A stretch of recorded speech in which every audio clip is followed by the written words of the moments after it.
ముఖ్యంగా దొంగ ఓట్లు ఏవైతే ఉన్నాయో ఓటర్ ఐడి కార్డులు కూడా ఇది కనిపిస్తా ఉన్నాయి. ఈ ఓటర్ ఐడి కార్డులు ఆ ముందు నుంచి కూడా పెద్ద ఎత్తున దొంగ ఓట్లను తీసుకొని వచ్చి వేస్తున్నటువంటి పరిస్థితి మనకు కనిపిస్తుంది. వీటన్నిటికీ కూడా ఖచ్చితంగా చాలా మంది కూడా కనిపిస్తున్నటువంటి చనిపోయిన గ్రాండ్ పేరెంట్స్ ఓట్స్ కూడా పడుతున్నాయి. ఎలా పడుతున్నాయి?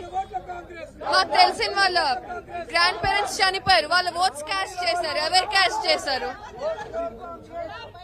మేడం చాలా మంది కూడా ఉదయం నుంచి మీ మమ్మీ పోరాడుతూనే ఉంది, దొంగ ఓట్లు వేస్తున్నారని చెప్పినా గానీ ఎలక్షన్ కమిషన్ పట్టించుకో అదే ఎందుకు యాక్షన్ తీసుకోవట్లేదు? రూలింగ్ పార్టీ వాళ్ళు ఎందుకు అలా ఉన్నారు? మా మీద ఎందుకు ఇలా చేస్తున్నారు? మేము ఇన్ని మంత్స్ కష్టపడింది మా అమ్మ కోసం నాన్న కోసమే కదా. ఇది వారు చెప్తున్నటువంటి పరిస్థితి కనిపిస్తుంది. ఈ నేపథ్యంలో పూర్తిగా పోలీసులు ఉన్నటువంటి బీఆర్ఎస్ పార్టీ నేతలందరినీ కూడా అరెస్ట్ చేస్తా ఉన్నారు.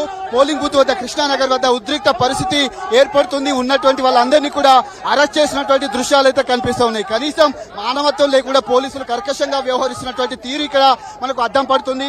ఉదయం నుంచి కాంగ్రెస్ పార్టీ గూండాలు కావచ్చు, కాంగ్రెస్ పార్టీ కార్యకర్తలు ఎవరిని కూడా కట్టడి చేయలేదు. కానీ పార్టీ అభ్యర్థి కావచ్చు, పార్టీ నేతలంతా కూడా కనిపిస్తున్నారు. పట్టించుకోవట్లేదు.